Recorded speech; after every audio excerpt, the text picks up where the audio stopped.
Quantos anos vocês têm de casados? Esse ano nós fazemos 8 anos. 8 anos, olha que maravilha. Nossa, Mas você já? conhece ele há mais tempo do que isso, não? Sim, nós namoramos há 11 anos. Em abril vai fazer 11 anos. Ó, já mandei nos grupos aqui. Ótimo. 11 anos. E aí, entre noivado e casamento, foram 3 anos. Pouco menos de 3 anos. Ah, que coisa. Você... Namoro, noivado, né? Como que é o início da sua vida? Você vem de uma família católica? Você nasceu aonde? Nasci em São Paulo, de uma família bem católica. Assim, meus pais sempre me levaram à missa, fiz catequese e tudo. E tive uma caminhada bem católica. Com 11 anos, eu perdi meu pai. Então, eu sou a mais velha de 3 irmãs. Eu tinha 11 e a minha irmã mais nova tinha 5. E aí, meu pai passou por uma doença muito dura, assim, ele teve câncer.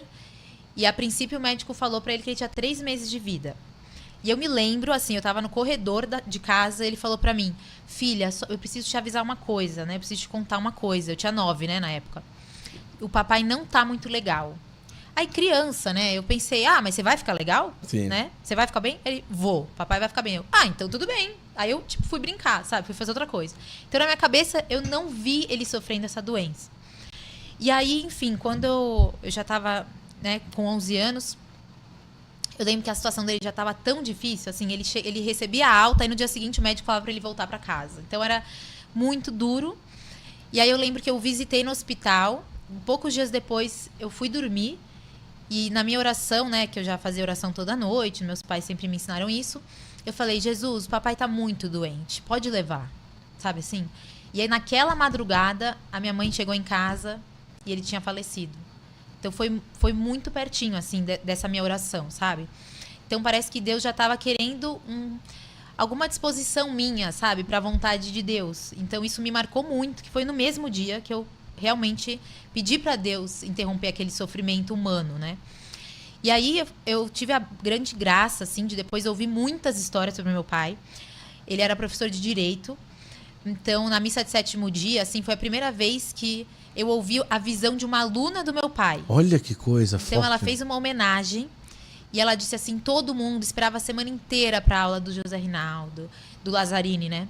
Não, porque os alunos vibravam com o Lazzarini, era sempre muito respeito que a gente tinha por ele, e ele conseguia ser engraçado e exigente ao mesmo tempo. Então, assim, ela fez um discurso tão bonito, sabe? E que daí, nesse momento, acho que foi crescendo ainda mais, né, essa admiração, porque quando você é filha, você tem uma visão que é o seu pai, assim, dentro da família, né?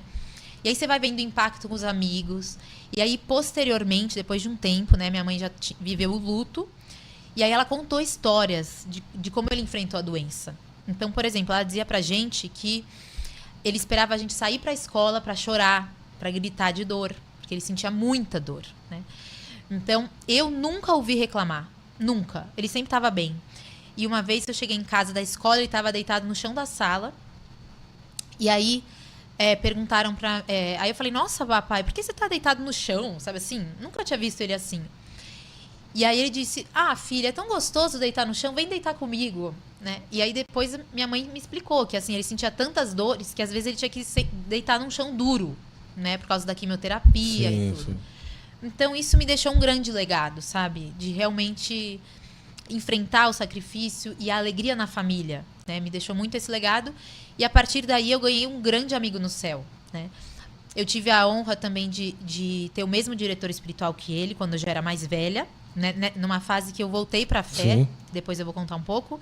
E aí esse diretor espiritual falou pra mim, o seu pai faleceu santo, porque eu levava comunhão diariamente pra ele no hospital, eu atendia as confissões, fiz unção dos enfermos, enfim, então ele me falou que ele realmente estava preparado, sabe, ele viveu o purgatório na doença. Olha que coisa forte, não é? Muito, É bonito perceber isso, né? Agora, vocês tinham prática de ir sempre na missa, todos os domingos? Como que era a rotina de vida de católicos da sua casa lá? Então, a rotina era oração da manhã, né? Oração dos alimentos, oração da noite e missa de domingo, né? Missa dominical. E aí, houve um momento que eu acho que realmente o papel paterno é muito importante na vida de uma menina, que é a adolescência.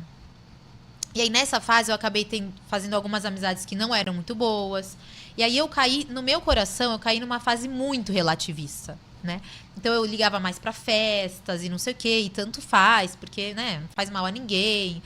E fui muito na onda das minhas amizades, que não eram amizades muito boas. E nisso eu me afastei muito. Então chegou uma época que eu ia à missa, porque minha mãe, enfim, era uma coisa da família, né? Minha mãe levava nós 3. E eu lembro que eu sentia vergonha de olhar pro sacrário. Sabe assim, eu desviava o olhar. E aí eu ficava do lado de fora da igreja, eu dava um migué, assim. Porque eu não queria também que minha mãe visse que eu não tava rezando, né? Então eu lembro claramente que eu não conseguia olhar pro sacrário.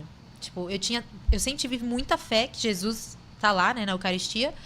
Então, justamente por isso, eu tinha vergonha de olhar. E aí eu passei por isso uns 2 anos da minha vida, sabe? Nessa vida dupla. Uhum. E aí, enfim, depois eu comecei a perceber que se as pessoas me perguntavam por que eu era católica, eu tinha que responder com convicção.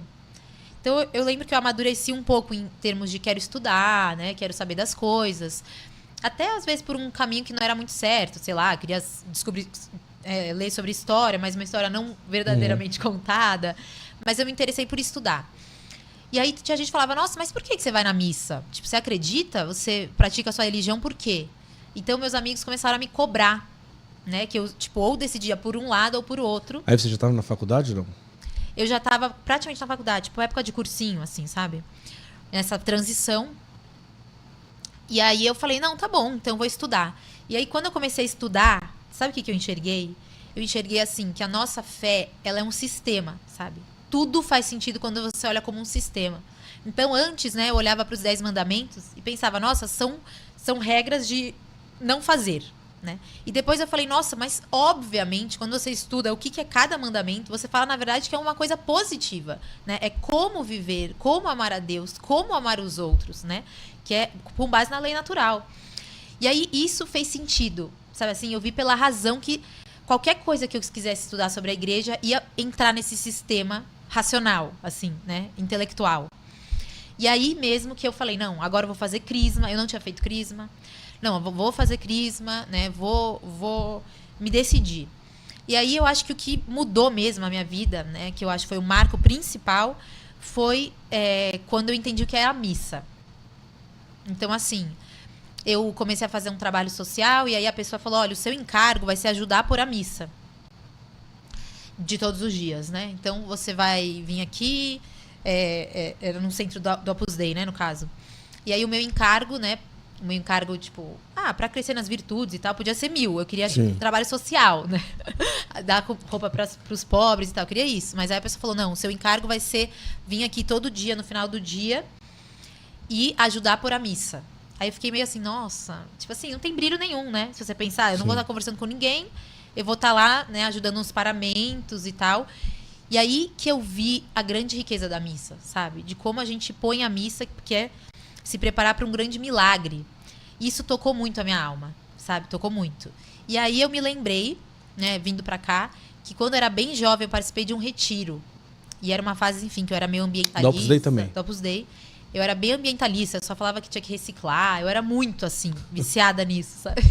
É até engraçado que eu conto, as meninas morrem de rir, que eu tinha uma eco bag que tava escrito assim, penso, logo reciclo. Nossa. E assim, eu andava pra cima e pra baixo, era a minha frase de vida, sabe? Penso, logo reciclo. E nessa fase eu lembro que no retiro, uma moça cortou umas orquídeas do jardim pra colocar no altar. E aí eu achei um absurdo aquilo. Eu falava assim, nossa, mas a orquídea, tipo, você vai cortar, ela vai morrer. Não sei o que, ela tá tão bem aqui, né, nesse jardim, deixa ela, sabe assim? E aí a pessoa me respondeu, existe missão mais bonita para uma flor do que ela tá no altar do sacrifício da missa? Tipo, ela nasceu para isso. Ela nasceu para louvar a Deus. Então a vida dela vai estar completa e vai estar sendo plenamente realizada se ela estiver ainda mais do lado do Santíssimo Sacramento. E aí isso, nossa, foi muito marcante para mim. E eu percebi que ao longo da minha história tudo confluiu um pouco para esse mistério da missa, né? Que é um assunto que eu tenho até um vídeo no meu canal, assim, que o pessoal gostou de aprender, né, o que é o mistério da missa. E aí, desde dessa época desse encargo de pôr a missa, eu me decidi que eu ia à missa diária. Então, isso eu tinha... Foi um pouco antes de conhecer o Guilherme. Foi em 2014. Aí eu falei, nossa, gente, daqui pra frente vai ser todo dia. Tipo, eu não posso perder, sabe assim? Não posso perder isso. É um tesouro que que assim, tá ao meu dispor, né? É Deus nos chamando e eu não posso perder. Então daí eu acho que deu esse upgrade, sabe? Sim. Mas antes disso, você sempre frequentava desde jovem, sempre Opus Dei. Sim, A sua família já tinha minha ligação? família sim. Inclusive eu sou sobrinha neta do Ives Gandra. Ah, tá. Então assim, a minha família, meu pai já conhecia o Opus Dei lá da cidade dele, né, ele nasceu em Batatais, tinha um clubinho e tal, de um supernumerário. E aí, por outra via, minha mãe conhecia também, mas minha mãe não frequentava, porque meus avós não eram religiosos, assim, não iam à missa, nada, não praticavam a fé. Só que quando ela conheceu meu pai, e eles já estavam mais velhos, né, ela começou a frequentar também. Então, eu estudei no Colégio Catamarã, né, que é um colégio cuidado pelas pessoas da obra, do Opus Dei. Então, eu cresci bem nesse meio.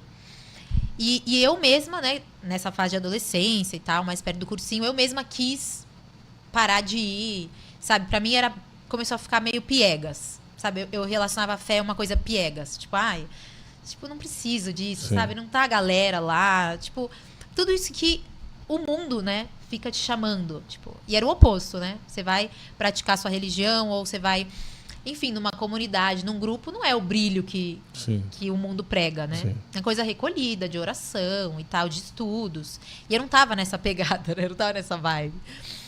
Então foi isso. Aí depois, você vê como que é maravilhoso, né? Quando os pais educam os filhos na fé, eles sabem pra onde voltar. Isso. A semente tá ali. A semente tá ali.